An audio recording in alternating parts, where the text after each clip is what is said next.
Educación sexual para los niños.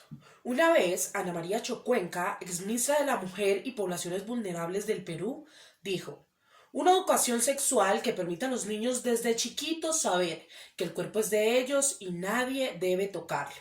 En esta frase se expone la realidad cultural y educativa. Si fueran víctimas de abuso sexual, ¿ustedes cumplirían la promesa a su abusador de no decir nada? ¿Guardarían ese secreto? Seguramente no, ¿verdad? Porque como adultos saben que deben denunciar y somos conscientes de los límites, pero los niños no, y menos si son presionados de esta manera. En Colombia, los colegios no cuentan con un programa de educación sexual eficiente, ya que se enseña de sexualidad solo a los adolescentes y se está dejando por fuera a los niños de primaria, quienes al desconocer los órganos sexuales de su cuerpo y la importancia de su intimidad, no saben diferenciar una caricia de un abuso. Educar a los niños con seguridad y confianza en su cuerpo e instruirlos en los peligros que pueden correr juega un papel demasiado importante dentro de lo que los padres pueden hacer para cuidar de sus menores. Sin embargo, el Estado y las instituciones educativas también deben velar por promover el autocuidado en los niños desde la primera infancia. Según un informe de datos recopilados por la UNICEF, 1 de cada 10 niños en el mundo ha sido víctima de violencia sexual. Tal es el caso que todos en algún momento de la vida hemos conocido a alguien que pasó por un abuso sexual.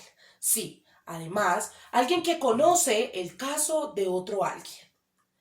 Es importante saber que la falta del diálogo desde el hogar termina convirtiendo a estos seres inocentes en víctimas. No es suficiente con enseñarles la típica canción cabeza, hombros, rodillas y pies, y todos aplaudimos a la vez. Lo que debes hacer es hablar de manera clara sin dejar por fuera ninguna parte del cuerpo, sobre todo aquellas partes pertenecientes a la intimidad, y sin ponerle apodo alguno.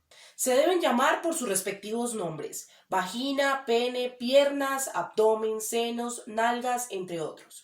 Los cuentos de hadas y fantasías no deben ser parte de la educación de los niños. Ellos deben saber cómo y por dónde nacen los bebés. Hay que dejar de contarles ese cuento infantil de la cigüeña. Tenemos el deber de empezar a hablar de estos temas con ellos. De esa manera dejarán de ser un estigma y cada vez que algún profesor los mencione o hable del tema, lo van a dejar de tomar como una burla. Solo entre enero y mayo del 2020, el Instituto de Medicina Legal y Ciencias Forenses practicó 7.544 exámenes médicos legales por presunto delito sexual. Los niños, por su inocencia y desconocimiento, son vulnerables a todos los tipos de violencia, pero la sexual es por mucho la más significativa. No se puede seguir criando a los niños en burbujas aislados del conocimiento y de la realidad.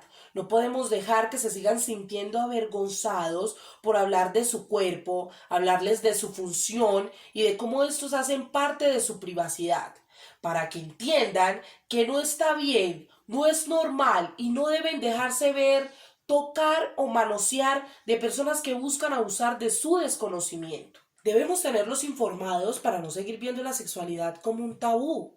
De no ser así, la desinformación los consumirá. Cuando sus compañeros o amigos les hablen mitos de sexualidad, cuando el internet les revele el mundo de la pornografía y lo tomen como referente para el sexo y se eduquen con este modelo machista y violento. Cuando los jóvenes inician su vida sexual activa en esta desorientación total, muchos de los casos terminan en embarazos a temprana edad.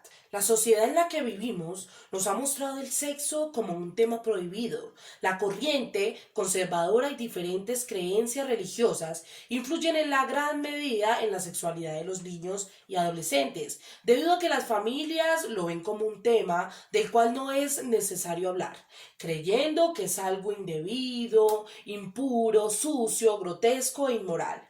Padres de familia tienen el deber de hablar acerca de estos temas. Sin embargo, una de las razones por las cuales algunos no lo hacen es que a ellos tampoco se les habló de la educación sexual. Los criaron bajo la prohibición y el señalamiento. Parte de la solución es que se busque ayuda para aprender el tema. De esta manera se podrá hablar en casa sin pena y sin sonrojarse. Reconociendo que el no haber recibido ese tipo de educación no fue el camino acertado en la crianza. Al hablar de manera sincera se crean lazos de confianza y de comprensión. Se rompen los secretos o posibles secretos que puedan o quieran guardar los niños o adolescentes por miedo a que en casa no sean entendidos. No se puede seguir implementando la idea de ver el sexo como algo innatural. No se puede seguir señalando a las personas que hablan de esto y no se puede seguir asociando con el mal. Les aseguro que si los informamos, ellos lo podrán entender sin problema alguno. Defendamos la sexualidad de nuestros niños y adolescentes.